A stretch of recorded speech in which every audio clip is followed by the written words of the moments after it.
श्रीविद्यां जगतां धात्रीं सृष्टिस्थितिलयेश्वरीं नमामि ललितां नित्यां महात्रिपुरसुन्दरीं। ॐ श्रीचक्रवासिन्यै नमः। ॐ శ్రీలలితాంబికాయై నమః. అమృతత్వ స్వరూపులైన మీ అందరికీ మీ తల్లి అవ్యాజ్యమైనటువంటి మాతృప్రేమను అందిస్తూ లలితాంబిక రహస్యనామ సహస్రాలలో మేధ అన్నటువంటి నామం 2 బీజమంత్రాలు కలిగినటువంటి నామం. మేధ అనగా బుద్ధిశక్తి, జ్ఞానశక్తి అని అర్థం. మేధాసూక్తం మేధాశక్తిని పెంపొందింపచేయమంటూ దైవాన్ని ప్రార్థించేటువంటిది ఈ పరమాద్భుతమైనటువంటి మేధాసూక్తం.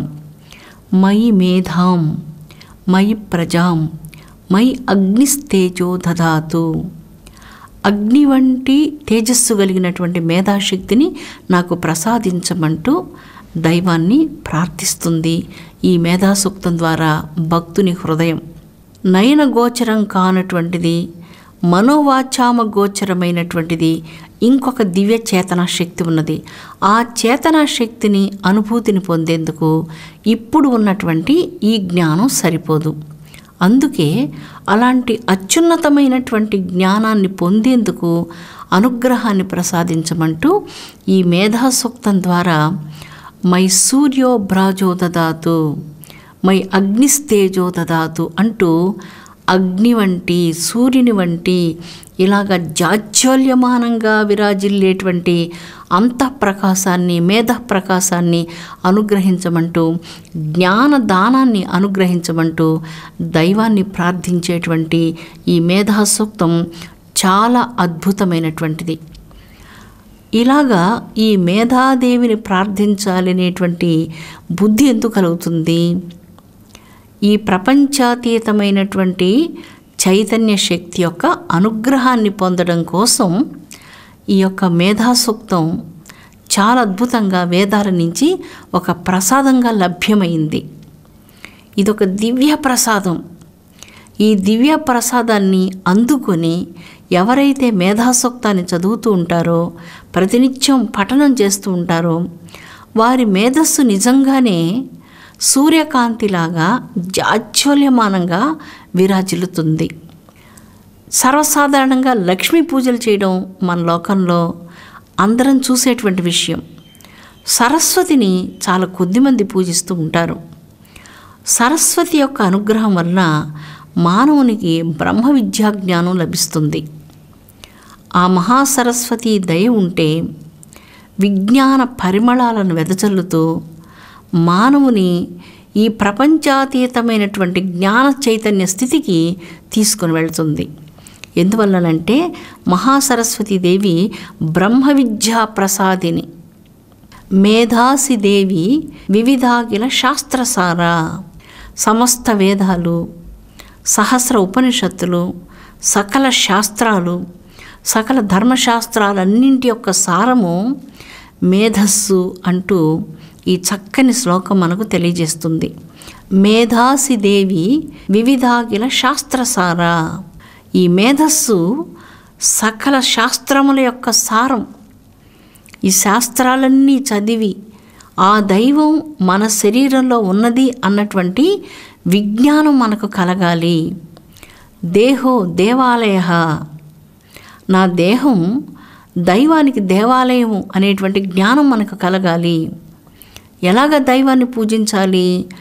సోహంభావేన పూజయేత్. సోహంభావంతో దైవాన్ని పూజించాలి. నిరంతరం చేసే ప్రతి కార్యాన్ని దైవ ఆరాధనగా, దైవ యజ్ఞంగా, బ్రహ్మయజ్ఞంగా భావించి ఎవరైతే చేస్తారో వారు నడిచే దేవాలయం, వారు చేసే ప్రతి పని సోహంభావేన పూజయేత్. ఆ పూజ సోహంభావంతో జరుగుతున్నటువంటి ప్రతి క్షణం జరిగేటువంటి పూజ. అలాంటి పూజ అనేటువంటిది ఒకటి మన జీవితంలో ఉన్నది అన్న జ్ఞానం మనకు తెలియాలి అంటే ఈ మేధాదేవి యొక్క అనుగ్రహం కావాలి, భగవత్ కృప కావాలి. భగవత్ కృపలో చాలా పరీక్షలు ఉంటాయి. ఆ పరీక్షలన్నిటికీ నెగ్గినప్పుడు దైవానుగ్రహం చాలా గొప్పగా కలుగుతుంది. ఆ కృప కావాలి అంటే పరీక్షలకు నిలబడాలి.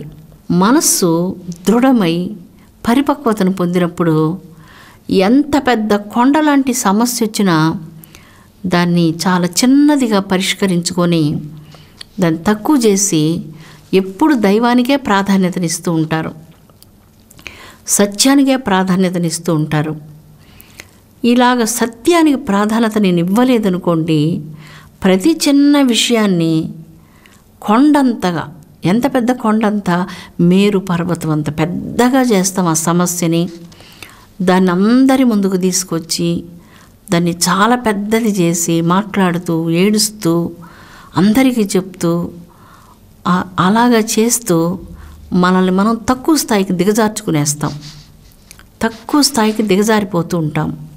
అలా కాకుండా వజ్రంలాగా కష్టాలు, సమస్యలు, ఎన్ని రకాల అవమానాలు, బాధలు అన్నిటినీ వజ్రాన్ని మిషన్లో పెట్టి వేగంగా తిప్పుతున్నప్పుడు ఆ వేగానికి ఆ వజ్రం నిలబడాలి. ఆ చుట్టూ వచ్చేటువంటి ఆ ఒత్తిడిని అది తట్టుకోవాలి. మన జీవితంలో వచ్చే ప్రతి సమస్యలు అలాంటివి. ఈ విజ్ఞానం ఎప్పుడైతే మనిషికి అంతరంగంలో బాగా పెంపొందుతుందో మనిషికి చాలా దృఢమైనటువంటి శక్తి కలుగుతుంది. ఈ దృఢమైనటువంటి ఆత్మశక్తిలో నిబ్బరంగా ఈ కష్టాలను ఓర్చుకోగలిగేటువంటి శక్తి కలుగుతుంది. నిబ్బరంగా ఉండడం. లలితా సహస్రనామాలు మీరు ప్రతినిత్యం పారాయణం చేస్తున్నారు, దైవ ధ్యానం చేస్తున్నారు, భక్తిగా ఉన్నారు, పారమార్థికంగా ఉపనిషత్తులు, గ్రంథాలు, భగవద్గీత ఇత్యాదివన్నీ కూడా పారాయణం చేస్తూ ఉన్నారు. మహాత్ములు చెప్పేటువంటి ఎన్నో ఆధ్యాత్మికమైనటువంటి దివ్య సందేశాలు ఎన్నో మీరు వింటున్నారు. ఇవన్నీ పని చేయాలి కదా. ఇవన్నీ పని చేస్తే మనకు దుఃఖం రాదు. చీమకాట్లకి, దోమకాట్లకి, చిన్న చిన్న సమస్యలకి దేనికి దుఃఖం రాదు. లేకపోతే మన మనస్సు పరిపక్వం లేనప్పుడు, మన మనస్సు ఇంకా దృఢం కానప్పుడు, వజ్రంలాగా దృఢం కానప్పుడు ప్రతి చిన్నదానికి మనం ఏడుస్తూ, మనం చాలా ఉద్రిక్తత వాతావరణాన్ని మన చుట్టూ సృష్టిస్తూ అశాంతికి మనం కారణమవుతున్నాం. మన మొట్టమొదటి ప్రాధాన్యత దైవం కావాలి. ఒకటి ప్రక్కన సున్నాలు పెడితే విలువ ఉంటుంది. సున్నాలు చాలా పెట్టుకుంటున్నాము, ఒక్కటి మాత్రం మన జీవితంలో లేకుండా పోయినందువలన మనం దుఃఖపడుతున్నాము. అందుకని ఇక్కడ మయి మేధాం, మయి ప్రజాం, మయి అగ్నిస్తేజో దదాతు.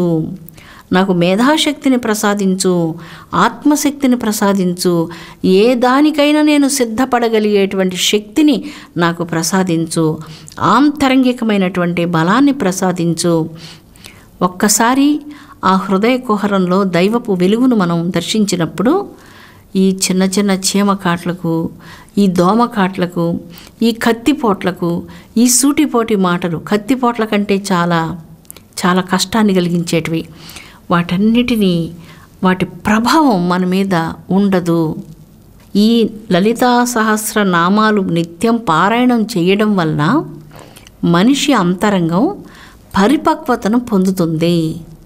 మకరందాన్ని గ్రోలే తుమ్మిద తామర పువ్వులో ఉన్నటువంటి మకరందం కోసం ఆ పుష్పం మీద వాలుతుంది, కానీ మరి అన్ని పదార్థాల మీదకి వెళ్ళి ఆ తుమ్మిద వాలదు. ఈగ మధుర పదార్థాల మీద వాలుతుంది, అసహ్య పదార్థాల మీద వాలుతుంది, తుమ్మిద అలాగా వెళ్ళదు. ఉత్తమ భక్తుడి మనస్సు అల్ప విషయాల మీదకు వెళ్ళదు, ఎట్టి పరిస్థితుల్లో వెళ్ళదు. అల్ప విషయాలు దృష్టికి గోచరం కావు.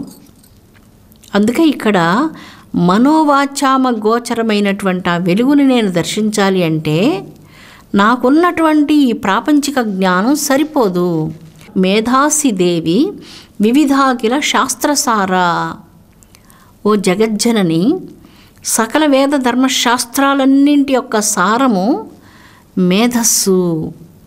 ఈ మేధస్సును సవ్యంగా ఉపయోగపెట్టుకోవడం, నేను కృతజ్ఞతతో జీవించాలనని ఉత్తమ భక్తుడు దేవుని పట్ల కృతం స్మరః, ఎప్పుడు కృతజ్ఞతాభావంతో ప్రతినిత్యం ప్రాతకాలంలో నిద్రలేచి దైవాన్ని ప్రార్థన చేస్తూ ఉంటాడు. నాకు చాలా ఇచ్చావు నువ్వు, ఇంకా నేను ఎక్కువ నేను అడగడం ధర్మం కాదు, నాకు చాలా చాలా ఇచ్చావు, చాలామందికి ఇళ్ళు లేవు, నేను పడుకునేదానికి నిద్రపోయేదానికి నాకు ఒక మంచి ఇల్లునిచ్చావు, నీకు కృతజ్ఞతలు. చాలామందికి ఈ ప్రపంచంలో అన్నం లేదు, కష్టపడుతున్నారు, నాకు అన్నం ఇచ్చావు. చాలామందికి ధరించేందుకు వస్త్రాలు లేవు, అన్నపానీయాలకు లోటు చేయలేదు, వస్త్రాలకు లోటు చేయలేదు, దేనికి నువ్వు లోటు చేయలేదు, అన్నీ ఇచ్చావు. ఇంకా నేను అడగడానికి నాకు ధర్మం అనిపించడం లేదు. నా కళ్ళు ఇచ్చావు, చేతులు ఇచ్చావు, కాళ్ళు ఇచ్చావు, మనస్సు ఇచ్చావు, నిన్ను ప్రేమించి ప్రార్థన చేసే బుద్ధిని ఇచ్చావు, ఇవన్నీ ఇచ్చావు. ఎందుకు నాకు ఇచ్చావు నేను ఒకసారి ఆలోచించుకోవాలి. వీటితో నిన్ను సేవించాలి, ఈ కళ్ళతో నిన్ను దర్శించాలి. నిన్ను దేవాలయంలోకి వెళ్ళి గర్భగుడిలో విగ్రహంగా కాకుండా సకల ప్రాణుల యందు సర్వరూపాల యందు నీవున్నావు అని నేను నిన్ను అందరిలో దర్శించాలి, అందరిలో నిన్ను సేవించాలి, అందరిలో ఉన్నటువంటి నిన్ను ప్రేమించాలి. ఇది ప్రసాదించడమే దేవుడు మనకు మేధాశక్తిని ప్రసాదించడం. ఇలాంటి మేధాశక్తిని నాకు అనుగ్రహించమని వేడుకునేటువంటి శాస్త్రమే ఈ ధర్మశాస్త్రం, వేదశాస్త్రం. వేదం సర్వధర్మాలకు మూలం. వేదం అనేటువంటిది ఈ సమస్త ప్రపంచాన్ని దర్శించేటువంటి జ్ఞానచక్షువు, జ్ఞానాన్నిచ్చే చక్షువు. వేదం ద్వారా, ధర్మం ద్వారా సత్యాన్ని మనం సాక్షాత్కరించుకోవచ్చు. అలాంటి సత్య సాక్షాత్కారాన్ని ప్రసాదించేటువంటి దేవియే మేధాదేవి, మహాసరస్వతీదేవి. సరస్వతిని ఎవరైతే ప్రార్థన చేస్తారో వారికి తల్లి చాలా సౌందర్యాలను ఇస్తుంది.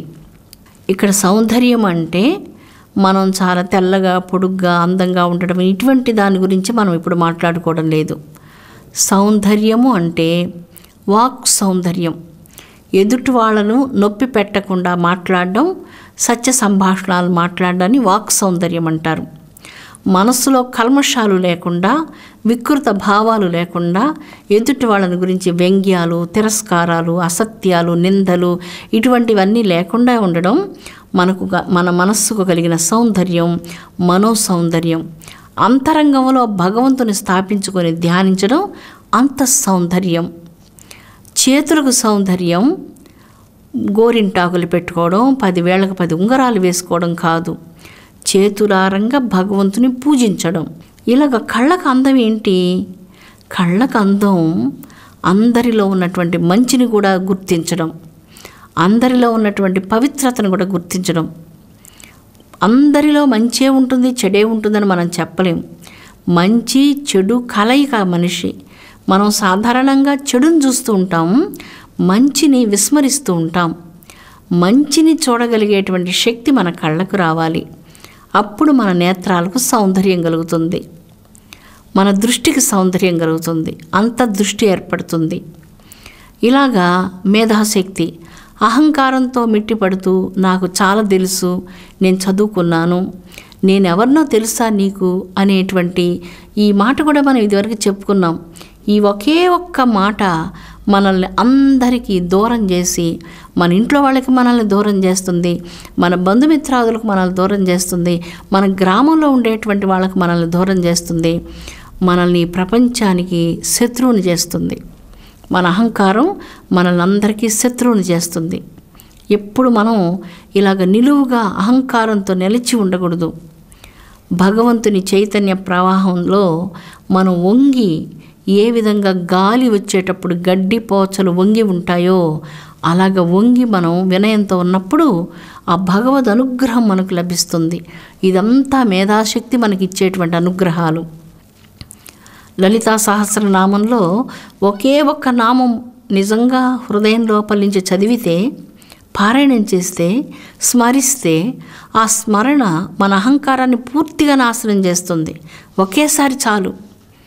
కానీ మనం ఇన్ని కోట్ల సార్లు ఎందుకు చదవలసి వచ్చిందంటే అది ఇంకా నిర్మూలనం కాలేదు. మన అహంభావం ఎలా నిలబడి ఉందంటే బోరగ చెట్టులాగా నిలబడి ఉంది. అలాగ బోరగ చెట్టులాగా నాకు ఎవరు సాటి లేరు అన్నట్లుగా, నేనెవరినో తెలుసా నీకు అన్నట్లుగా ఇలాగ బోరగ చెట్టులాగా అహంకారంతో నిలబడి ఉన్నాను. నేను ఎప్పుడైతే గడ్డిపోచలాగా గాలికి తల వంచుతానో అప్పుడే మనకు లలితాంబిక తల్లి అనుగ్రహం లభ్యమైంది అని మనం గ్రహించాలి. ఆ వినయం మనకు రావాలి. అమృతాత్మ స్వరూపులారా, ఈ మేధా సూక్తం ద్వారా వినయం కావాలి. ఈ మేధాదేవి అన్నటువంటి నామం వినయాన్ని, విద్యను, వివేకాన్ని ప్రసాదించేటువంటిది. జ్ఞాన సంబంధమైనటువంటి మంత్రం ఈ మంత్రం.